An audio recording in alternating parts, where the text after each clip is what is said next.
Hello, Edward here from 088. In this session, we're going to be talking about queue-stack fundamentals. So, all of the different things that we need to do when it comes to actually building a list or a stack of queues. So, by queue-stack, we mean basically just having multiple queues on a single playback on your console. Any console running Xeros can have multiple queues stored onto any playback. So let's take a look. On my screen here, I'm running Phantom Xeros. Phantom Xeros allows you to emulate any console running the Xeros software. So in this case here, I'm actually emulating a Flex console. That's what we can see here. On the left hand side of my screen, well, that's what we can see if you've got an external monitor connected to your console. If you're using a FLX S24, you won't have an external monitor output, but you're going to be able to do pretty much all of what we can do here today anyway, because you could still build queue stacks and view queue stacks on the internal touchscreen. Top right of my screen here, I've got capture visualization software running. That's talking to my Phantom Xeros here so that we can see the lights that we're controlling. So we can see those changes as we go through. So let's dive in and take a look. So as I mentioned, any playback you can store queues onto, and by queue we mean a lighting state. So I have a lighting state, I have a single queue on my fader here. Let's go in and program some queues and start to build up a queue stack. So I'm going to go in and I'm actually going to do some really basic lighting states to start off with. I'm going to just go and push up some faders. I'm going to go and make those red. And now I've done that, I'm going to record that as a queue. So I'm going to go and press my record button on the console. And now any empty playbacks are going to flash away at you. And that's going to say that you can record this lighting state that's on stage right now onto any of these empty playbacks. And I'm actually going to go and store this onto my master playback. Now, if you're not aware, the master playback is just an extra playback that we have available to us. On the left-hand side of our console, we have our faders that can either be channels or with the press of a button, they can be playbacks. And so we, as well as these playbacks, have an extra master playback. And the main reason that's there is for if you've got just a single queue stack that you're running for your show. Saving you having to go to playbacks, find the page, and then use a little button and a single fader up here, you have a dedicated fader that you can use. The functionality of this fader, though, is no different. Fundamentally, it's no different to any of the other playbacks. So everything that we do on our master here, you can apply that same logic to your other playbacks over here. Now, at the moment, I'm viewing my queue list window. If you've got an external desktop, bottom half of your queues desktop will be the queues window. And I can view any queue list, any queue stack, in my queues window. To do that, press and hold the view button and tap a playback button. And as you do that, you'll see your little window header here. That will change to show you a different queue list, a different playback that you're viewing. So press and hold view, you can then tap a button of a playback that you wish to view. So if I press and hold view, tap my master playbacks button, I can see that I'm now viewing the master playback. And at the moment, the master playback has a single queue on it. This time, I'm going to have these fixtures dropping down to 50%. So I could have used the faders for that, but I actually used a little bit of syntax at 50 enter. And I'm now going to make these blue. And I'm now going to tap record, but this time I'm going to tap that playbacks button again. And that then automatically stores that in as queue number 2. Now, if you tap record and then go and tap the button of one of the other playbacks on your console, so I'm going to go and click playback button number 2 here that isn't flashing, The reason it wasn't flashing is because there was something on there already, and I will therefore get this pop-up appear.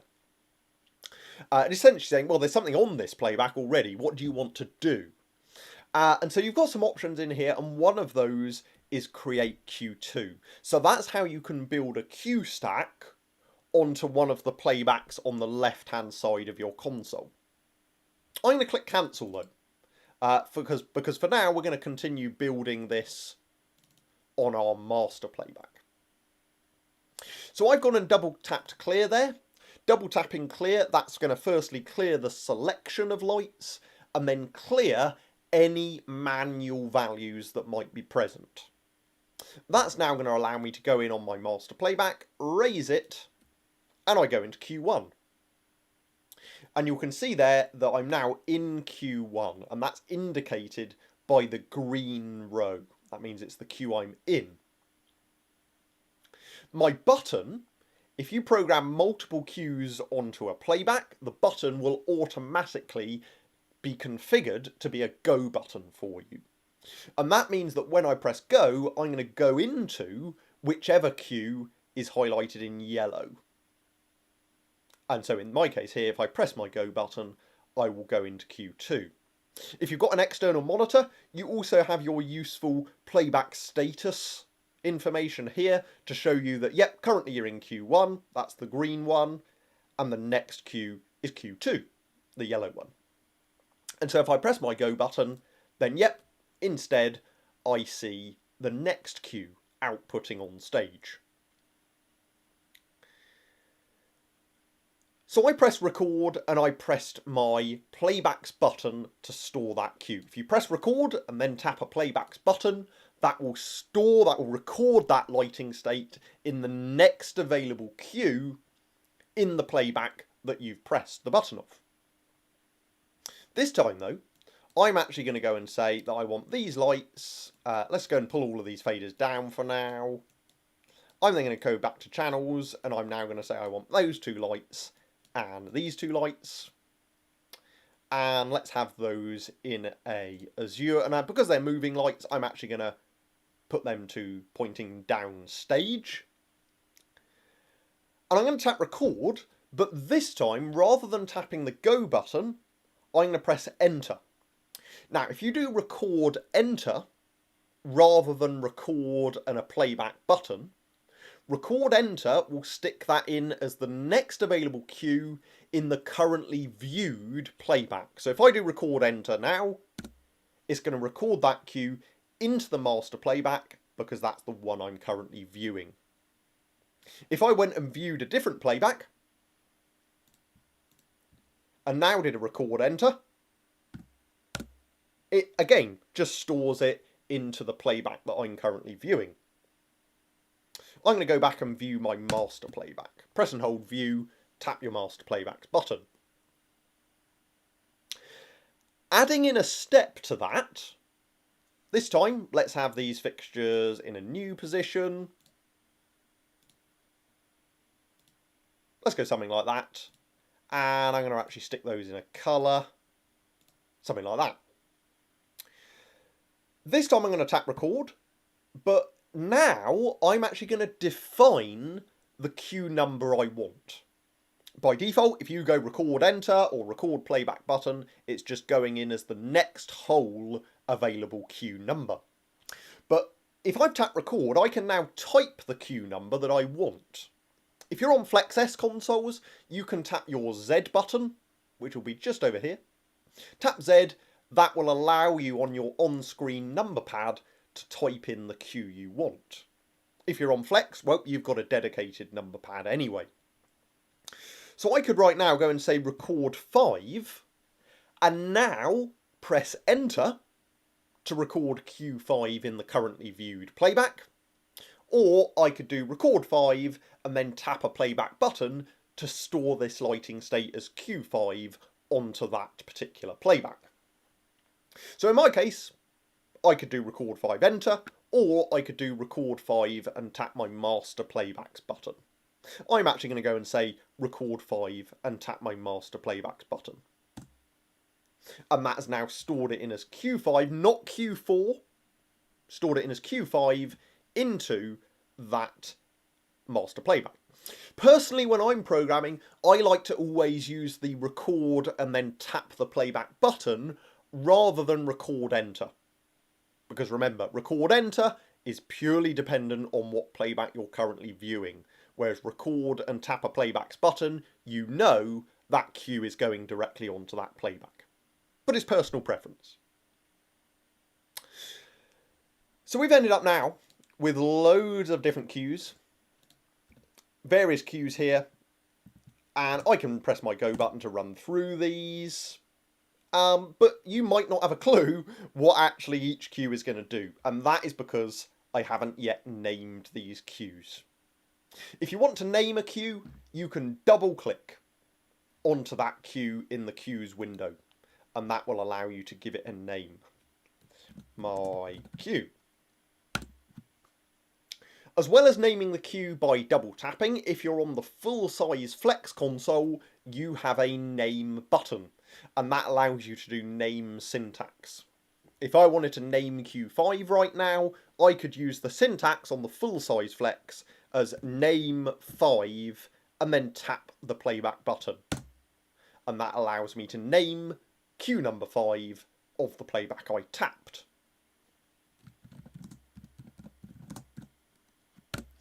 Cue names can either be a description of your lighting state, or probably more commonly in theatrical lighting, it will actually be the point in the script which requires that cue to be triggered.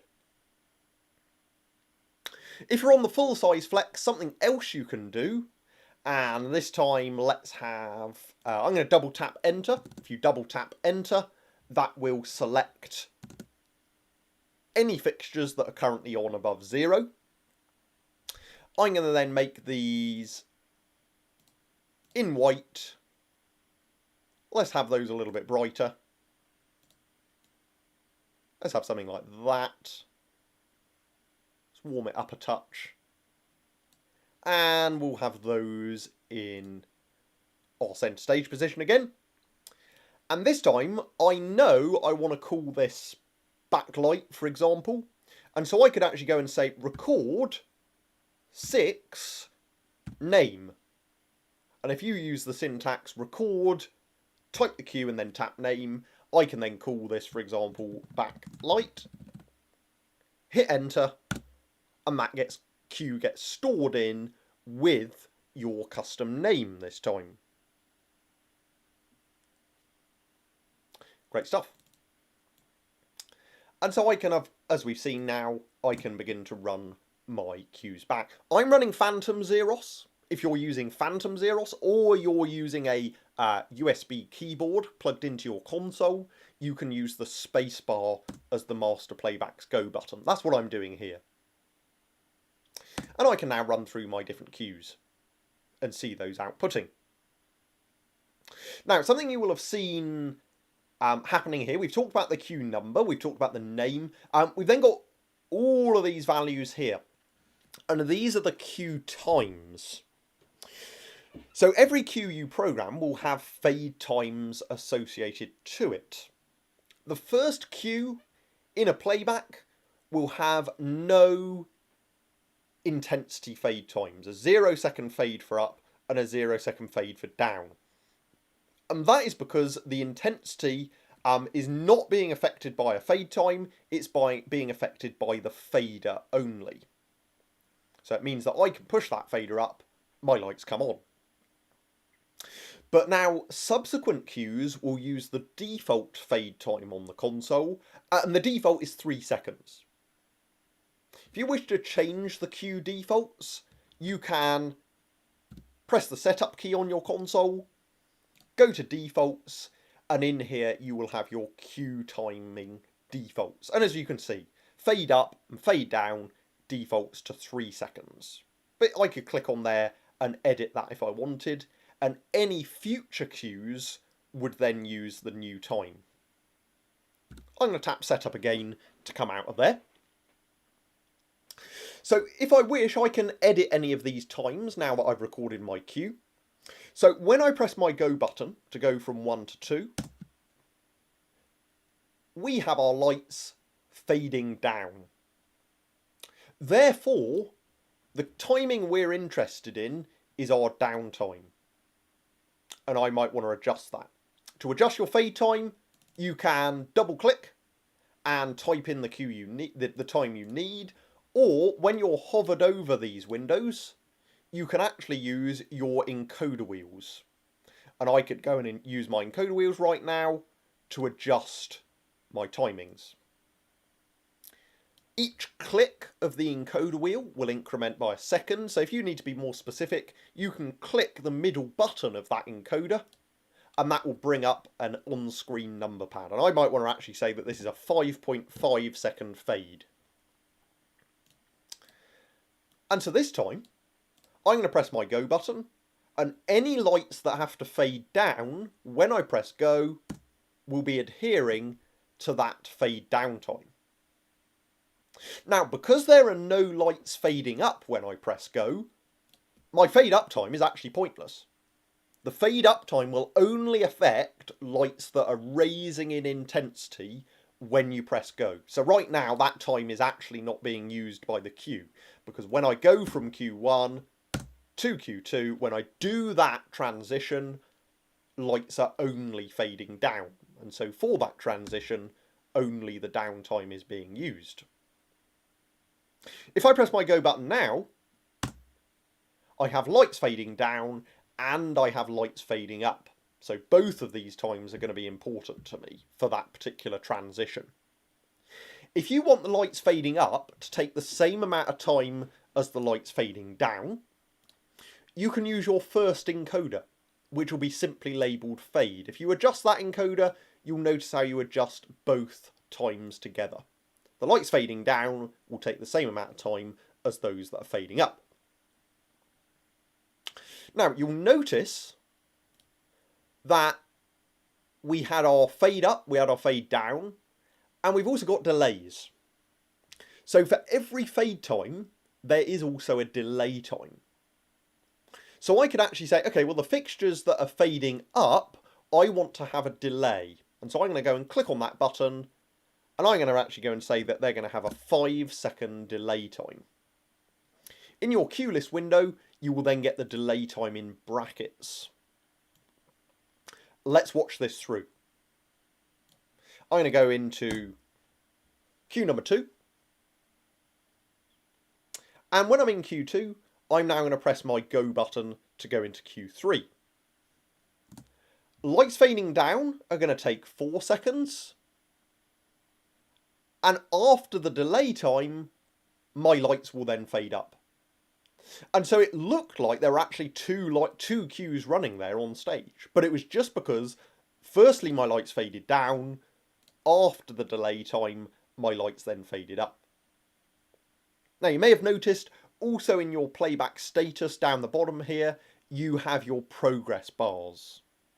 And so you saw there during those transitions that progress bar running through. And that top progress bar there is our intensity. But what about the other progress bars? Well, the other progress bars are for your attribute fade times. And your attributes are colour, beam, shape and position. So let's talk about those. First of all, colour.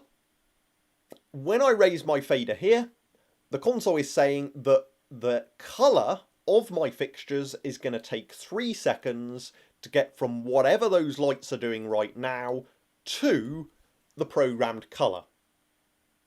And you'll notice there, they faded from white. And that's because by default, your fixtures will be white. That's how that when you push a fader up, your light comes on in white and not a different colour.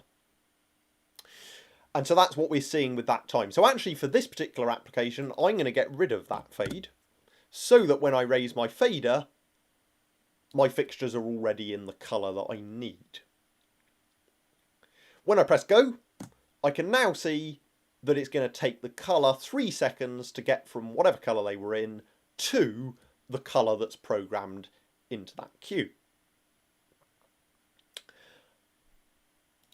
Beam, shape and position were blank, and that's because these cues have no beam, shape or position parameters recorded in them, and therefore there's no fade time applicable. This cue has position information. And so if I press my go button now, there's position information present. But notice we don't see a position fade happen. These fixtures have already moved to this location. We didn't see them move to get to this location, we just simply saw their intensity raise. That's because of something called move on dark. And what that means is that whenever your fixture goes to 0% in a cue list or cue stack, the console will then read ahead. It's going to look at your future cues and it's going to go, right, okay, well, further down the cue stack, that fixture is needed in this colour, in this beam, in this shape, in this position. And the console prepares that light ready for when it's used. Whenever the console is preparing fixtures, that's where you will see a black 0 with a grey background, meaning that that fixture has been prepared for you. That's what that information in your output window means. It means that that fixture has been moved on dark for you. For Q5, I'm going to press my go button, and notice there is no intensity fade time this time. And that's because the only thing that happened when I went from Q3 into Q5, when I did that transition, there is no intensity information changing. There's just the colour changing and the position changing. That is also actually indicated by the colour of that intensity percentage. We're now seeing a purple value. If you see a purple value, it means that light's intensity has not been told to change, and it's therefore just doing what it was doing in the previous cue.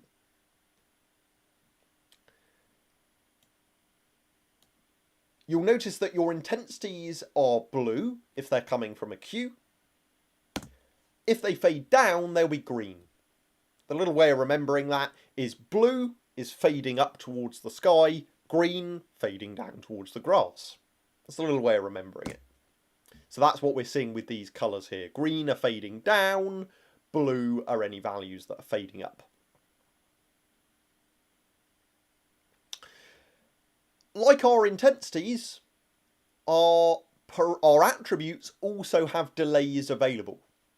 So I can actually say, well, I want the fixtures to change colour, and then I want them to move in this cue. Well, in that case, I can actually go and stick a delay time. So I'm going to actually go and say that I want there to be a 3-second delay on the position, but still a 3-second fade. And that will mean this time when I press go, the fixtures are going to change colour over 3 seconds, and then the movement will happen after that delay time has run through. So you can start to get pretty creative with all of these various timings that we've got available to us. Now, if you know, for example, that here's my Q6. If I know, right, I know that Q7 is going to be a snap blackout. Well, I could record the cue with those fade times all at once. So I'm going to go and say that I'm going to go and pull my master playback fader down to give myself a blackout, and I'm now going to record this blackout, and you'll notice that when you press record, your fade times, your encoder wheels, sorry, will display your fade times. If you don't adjust them, your fade times will be recorded into that cue with the console defaults, but instead I can actually use my encoder wheels to set the timing. Now, on some consoles, you have a dedicated time key. So you could say, record time 5 enter, for example, to give a fade time of 5 seconds. Well, we don't need it on Flex, because we could actually use that middle encoder button, and we could use the syntax record, click the middle encoder, say the fade time you need. I'm actually going to say 0 for a snap. Hit enter to insert that fade time, and I can then tap my master playbacks button to store that in. And I then record that cue with that custom fade time already in place. So I'm going to click on Q6. I'm going to then raise my fader to go into Q6. And I can now press my go button and I snap to black because I recorded my blackout cue with that 0-second fade time. Great stuff. So that is our fade times that we've got available to us as well. Now, a very common thing that you might come across is there's my Q1, this is my Q2, but you realise, before Q2, I just need to add a lighting state in. I need to insert a cue between Q1 and 2. Well, don't worry, we can indeed do that. Let's say that between Q1 and 2, I want just my middle pair of fixtures to be on. So I'm going to go and use my faders to take out lights 1, 2, 9 and 10. I did that by raising the channel fader to the level that light was currently at and then lowering it to 0. And so what I've got on stage now, this is what I want to go, this lighting state here, I want this to go between Q1 and 2. So I'm now going to record that, and I'm going to say record. And remember, if you tap your playbacks button, that would just go in as the next available whole cue. So this would be going in as a Q8 right now. So instead, I need to define the cue number that I want to record. So I can actually say record 1.5. If you're on FLX S, again, tap your Z button and you'll be able to use the on-screen number pad to type in that particular cue number. So I'm going to say record 1.5. Exactly like any normal cue, I can now set the fade times of that cue on my encoder wheels if I want to. And then you can go and tap that your playbacks button to record that in as cue 1.5 onto your playback. And there we go. I now have a cue 1.5. There's my Q1. There's my cue 1.5. And there's my Q2, exactly how I had it. And so that is how we can insert a cue. So I've just named that as a 1.5. You can actually record to 2 decimal places. So you can record a 1.99 if you needed to.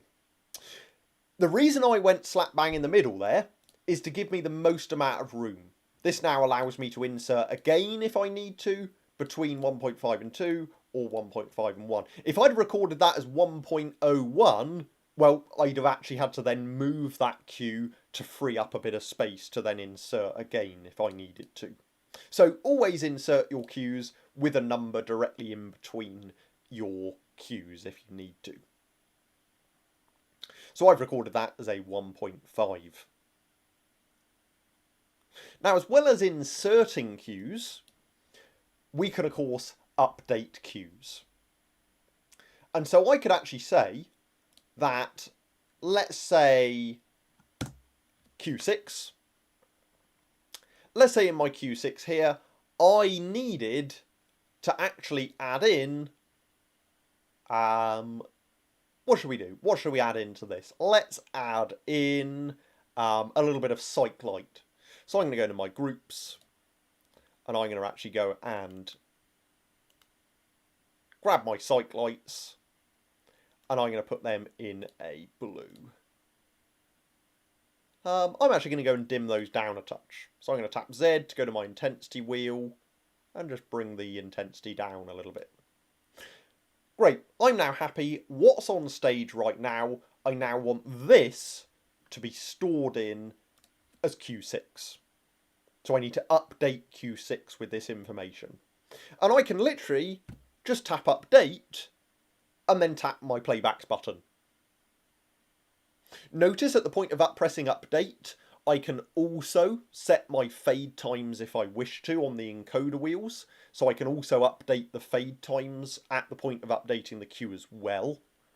But I'm just going to press update, and I'm going to tap my master playbacks button.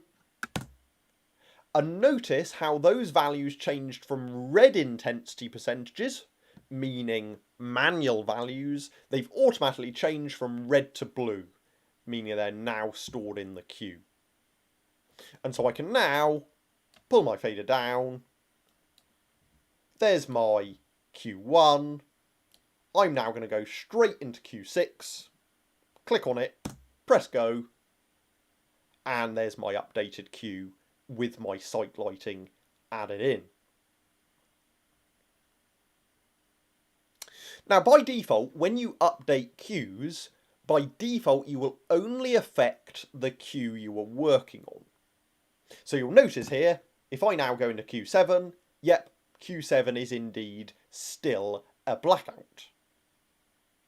However, if you want to make a change to multiple cues, you can update a cue with tracking enabled. Now, I'm not going to go in too in-depth in tracking. We've got a whole session dedicated on the record options and another one, a dedicated session on tracking. So go and check those out if you're interested. But basically it means that if I wanted to add in like 11 and 16, for example, so I'm going to go and say 11 and 16 at. That's these side lights here. I'll tell you what, let's add in 15 and 20. Might be able to see them a little bit better. 15 and 20 are side light here. If I just went update and then hit enter, by default you will only add them in to the cue you're working on. I'm going to press go, they then turn back off. But if I turn them on, I go update, and if you press and hold update, that will open your update options in the internal touchscreen. If I then went and chose track forwards and then press my go button, that has now added those lights in to all of my subsequent cues until those lights are given a new instruction. Well, none of my cues have an instruction for those lights, and so they track through all of those subsequent cues. So that's something that might catch you out, because you might end up with lights on in cues you don't want them in, but it can also be a real time saver, because I've now very quickly added those lights into multiple cues. If I want to repair my blackout, I could now go and turn those lights back off. So you can either go and find their fader and bring them down to 0, or I'm actually going to use the syntax @dot to turn those off. And I can now go and say update, tap my playback button again to repair that cue again. And that's to do with tracking. Tracking is a tool that allows you to edit multiple cues at once. But by default, you will have cue only enabled. And that means you will only affect the cue that you're working on. So that's updating cues. Something else that we can do is copy cues. So let's see. Let's say, yeah, Q6 here. I really like Q6. I'm going to use that later on. Maybe I'm going to need that as cue number 10. Well, I can copy cue number 6 and paste it in as cue number 10. To do that, go to your copy button, press copy, and you can literally type in the cue number you want to copy from. So I'm going to say Q6, press enter, and I'm going to say I want to paste this in as Q10 and press enter. And notice I've copied Q6 to 10, it's copied everything. It's copied the fade times and the name as well. I can go to my blackout, I can go to my Q10, and that is indeed an exact copy and paste of Q6. So that's how we can copy our queues. You can also copy multiple queues. So I could go and say, and this is only if you're on Flex, worth mentioning. I could go and say that I want to copy queue 1 through 3 and paste them to queue 11. And so I can copy that range of queues and paste them in further down my queue stack if you wish to.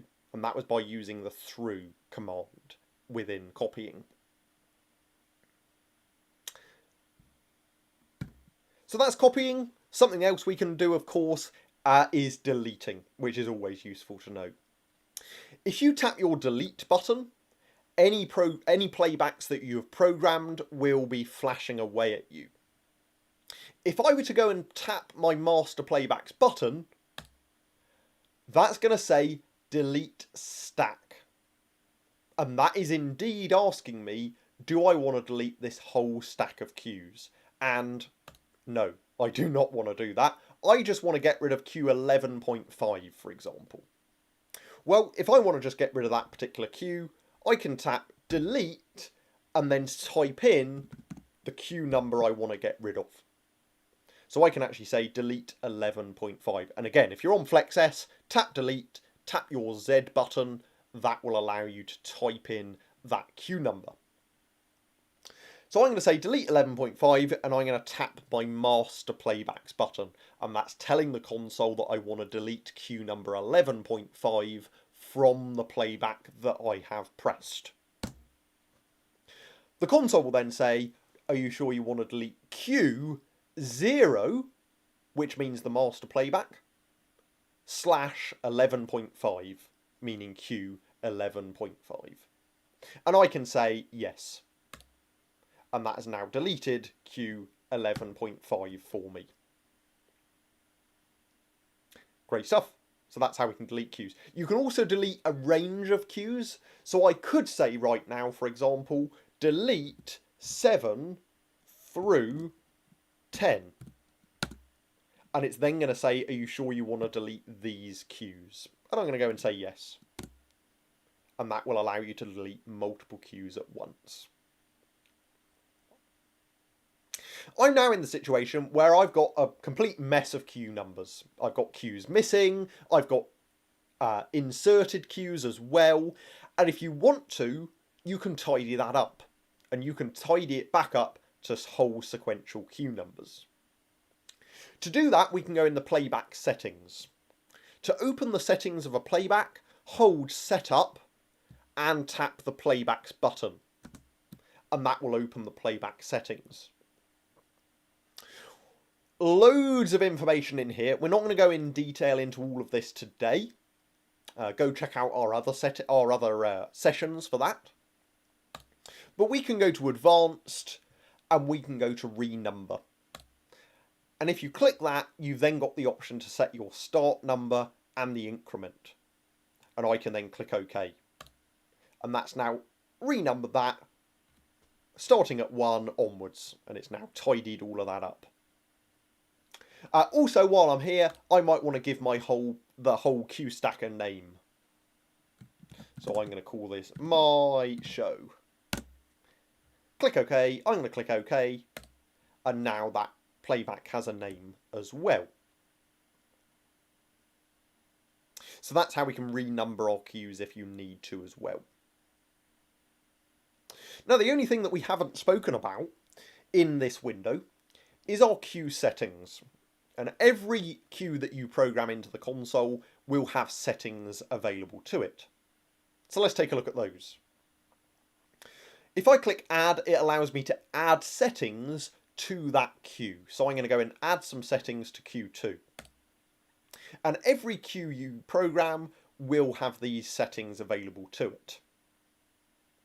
First of all, at the top, I can choose the trigger. What causes this particular queue to be triggered? And by default, it will be go, meaning a go button press will be required to run that queue. But if I open that drop down, I've got some other options. Firstly, I've got these auto options, auto with and auto after. If I say auto with, that means that this queue, queue number 2, will run simultaneously with the previous queue. If I press go on the previous queue, this one will run as well. That allows you to have two things running on stage simultaneously.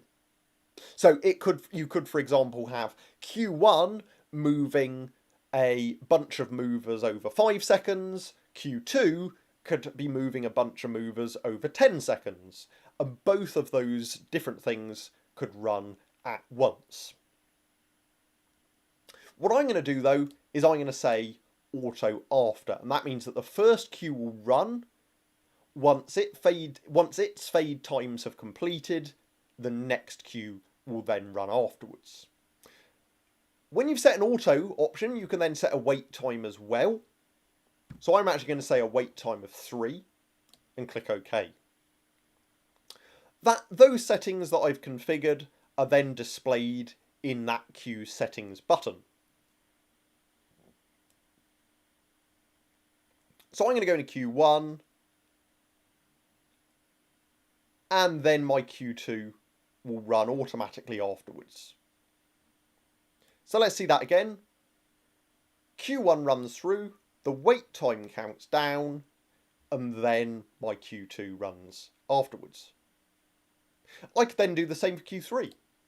That could then also run automatically after the previous queue as well. And that means that I can start to have multiple queues all running one after the other if required.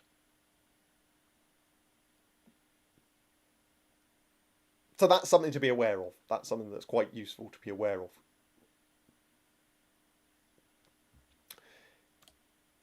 As well as your auto options, if you're on the full-size Flex or some other consoles running Zeros, you will have real-time or MIDI. By real-time, we do literally mean a clock time, so 7 PM, for example. That's what we mean by real-time. If you're using that, make sure your console's clock is correct.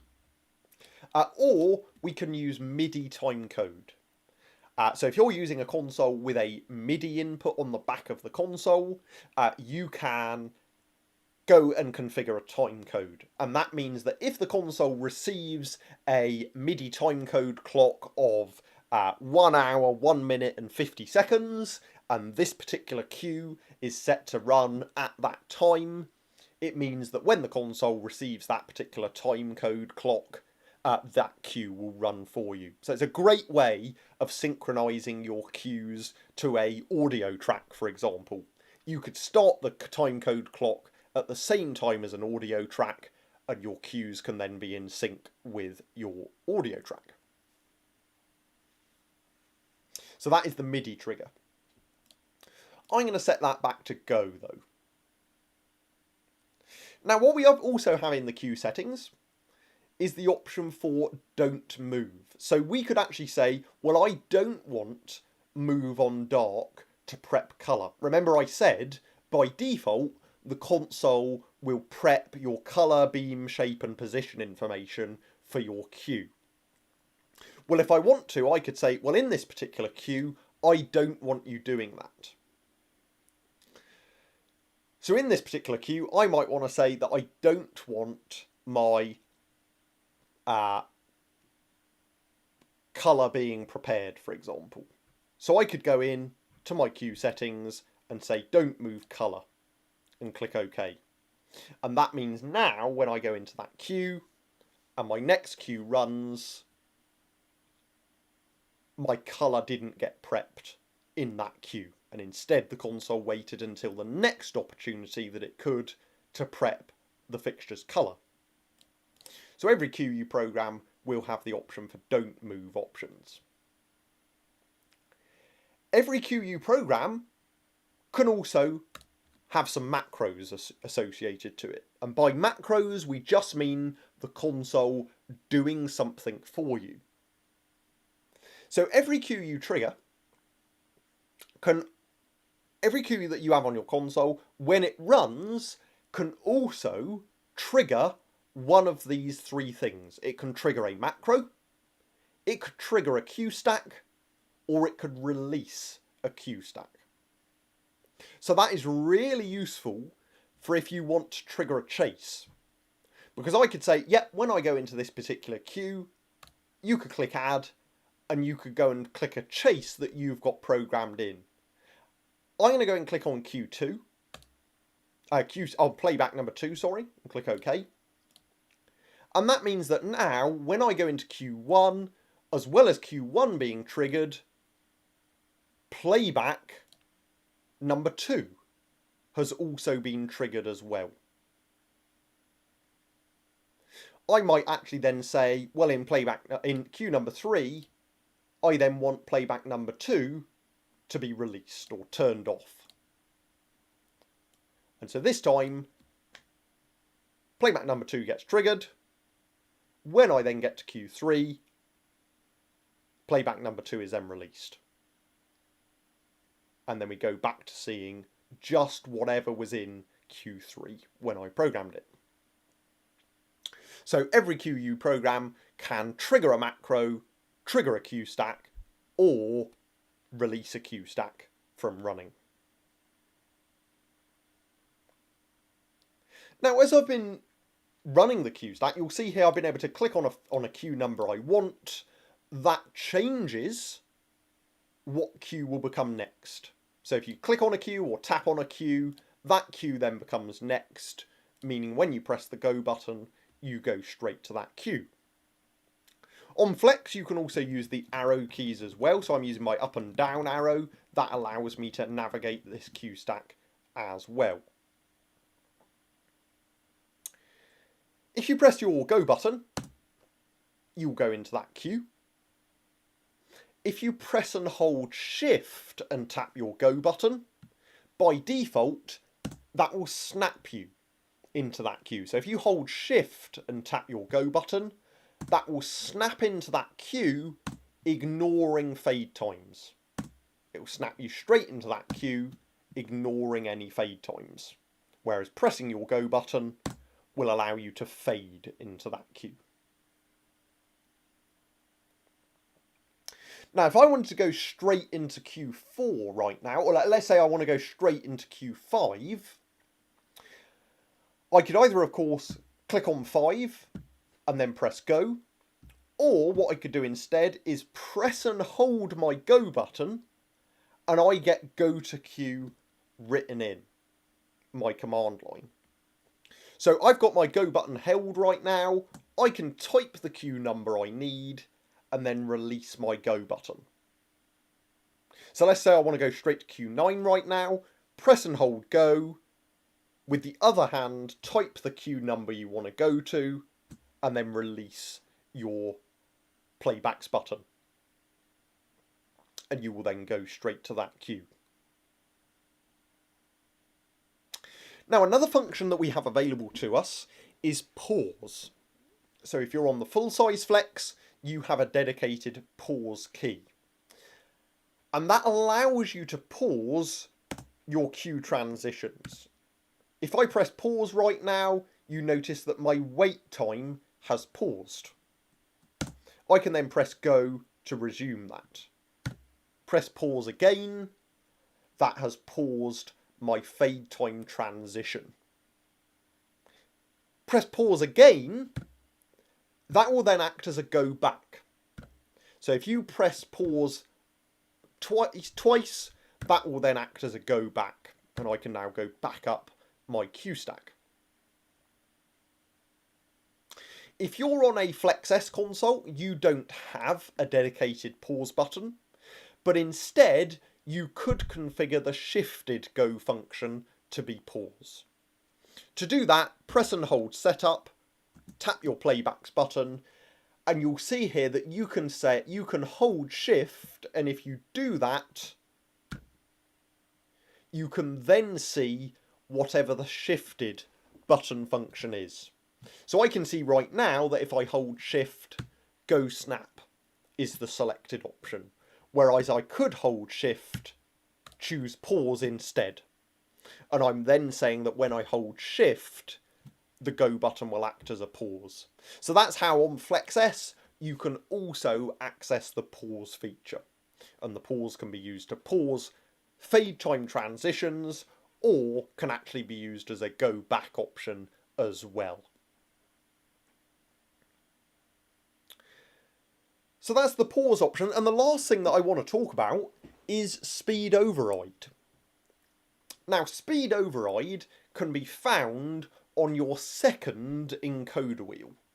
If you press your Z button on the console, your second encoder wheel is speed override. And speed override can be used as a way of speeding up or slowing down your cue transitions. So if I'm in Q4 right now, and I'm now going to go into Q5, I could actually first dial that encoder wheel clockwise, press go, and that will have sped up that transition. It hasn't edited the times, it's just purely overridden those times temporarily to speed up that transition. Equally, I could spin that wheel anti-clockwise to slow down my transitions if I want to. So I could then slow down these transitions.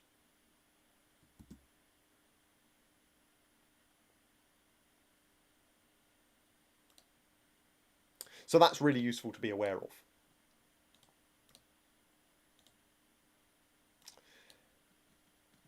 I'm going to go and go to Q3. Q3 releases my playback that's also running as well. And if I were to dial speed override fully clockwise, that gives me my go snap. So that's now giving me the same behaviour as if I did a shift and go. Whereas if I fully do that anti-clockwise, that will stop those transitions as well. So that's useful to be aware of. I'm going to go in and get rid of Q stack 2. And that will mean that my Q1 will no longer trigger playback number 2.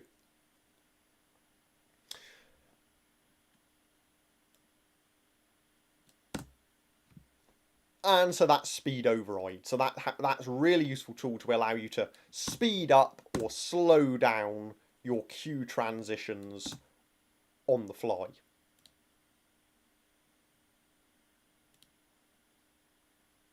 Now, if you press the middle button of speed override, that will reset it back to the cue times, meaning those fade times can run through instead.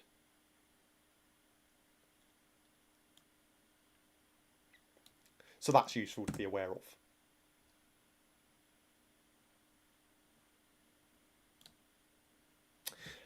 Speed override, as well as having it on an encoder wheel, you can set it up on an empty playback fader. So to do that, go to your faders window, click on an empty playback fader, and you can choose speed override. And that then allows this fader to be the speed override control. So you can raise that fader to speed up your cue transitions, or you can lower it to slow them down if required.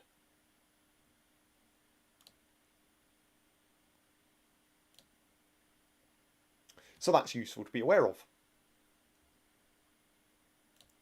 And that is everything that I wanted to go through today. That is our cue stack fundamentals. So we've taken a look there at recording our cues. We've looked at updating. We also looked about how we could name and adjust fade times. And we've also explored deleting, copying, and the cue settings as well. And we've also taken a look at how we can play our cues back. So we can use the pause function. We can use the go to cue function as well. So I hope that's been useful. I hope that's been useful to take a bit of a dive and just look specifically at all of the functions that we've got available when it comes to actually recording a cue stack in particular, especially useful for theatrical playback, of course. If you've got any questions following this session, do please drop us an email, support@088.com, and we'll be able to get back to you. I hope you enjoyed the session and you found it useful. Any questions at all, as I said, please do get in touch, and I'll see you on the next session. Bye-bye.